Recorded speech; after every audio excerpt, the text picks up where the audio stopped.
Hi,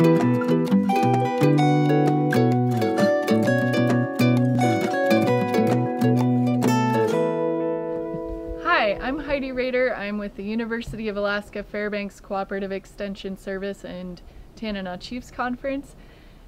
Today I'm here at Terry Reichardt's garden on her deck. Terry has been gardening here in Fairbanks, Alaska for over 40 years, and in addition to hunting and fishing, grows and stores 95% of her family's food here in Fairbanks, Alaska, which is pretty challenging in our cool conditions. But she's got a lot of tricks to growing things like tomatoes and warm season crops. A lot of times we grow peppers and tomatoes in a greenhouse, but here she's got them on a sunny deck in containers outside. And so we've got peppers here, several different varieties. Terry tests a lot of different varieties for, you know, the best ones that grow in containers and outside, as well as in her greenhouse, which we're going to talk about in another video. So Terry, can you tell us a little bit about, you know, these different varieties that you're growing in containers and how you keep up production outside when you're growing these warm season crops? Well, usually the ones we grow in containers, the peppers will turn red. We'll have red peppers all summer. We've had a fair number of red peppers off these plants. I guess I have a grandson here right now, so we eat them up as fast as they turn red. But interestingly enough, this summer the peppers out in the garden have been a lot further along, more productive than the ones here. But in these black containers, they really soak up the heat, and it's very convenient to have peppers on the deck. Crest Red is a really nice pepper plant and is pretty productive. Usually by this time of year, I have a lot of red peppers on here. This year they're just running a little later. And I have some of the smaller peppers up here that grow in containers. And it's, it's late July here in Fairbanks. This one down in the garden, it's further along. This is called Shishito, and you can see it's incredibly productive. The one in the garden, these are all red.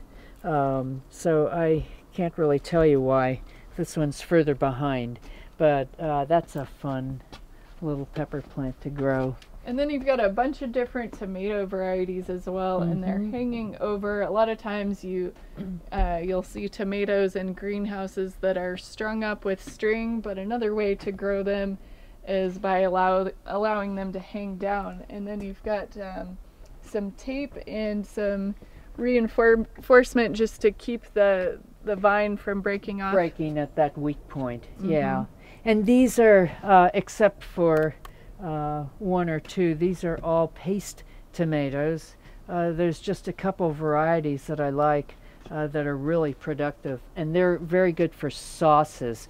And the nice thing about doing them here is their season is a little longer than I get in the garden, and I'll put them in containers and bring them into the greenhouse in mid-August. So the varieties that are good for paste are Victoria and Yaqui and Beaver Lodge? No, Beaver Lodge is not a paste tomato. Okay. That's does very well in containers, and I'm playing with cherry that. Tomato?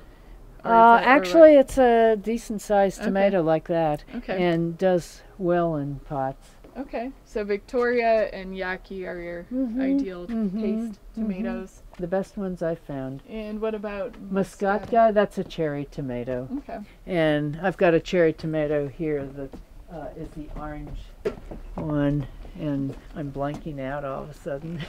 So another thing with containers, especially if you have them on a sunny deck like this, they take a lot of water. So you could put them, the bigger the container, that can help with how often you need to water. But sometimes on a hot day here in interior Alaska, you'll need to water them a couple times a day. Oh yeah. So most summers that are warmer, I'll put them inside a container, put those pots inside another container lined with a plastic bag, and the plants will have enough water in there to get them through the day if I'm working somewhere else. And what kind of potting mixture do you use for your containers? So we buy a commercial. You're hitting me. I have these senior moments. Pro-mix? We get Pro-mix, and we mix that with compost, and that's pretty much it these days. The Pro-mix has just everything else we need in it, and but I can dilute it with as much compost as I have to cut the price down, because we start a lot of stuff. And then how often do you fertilize?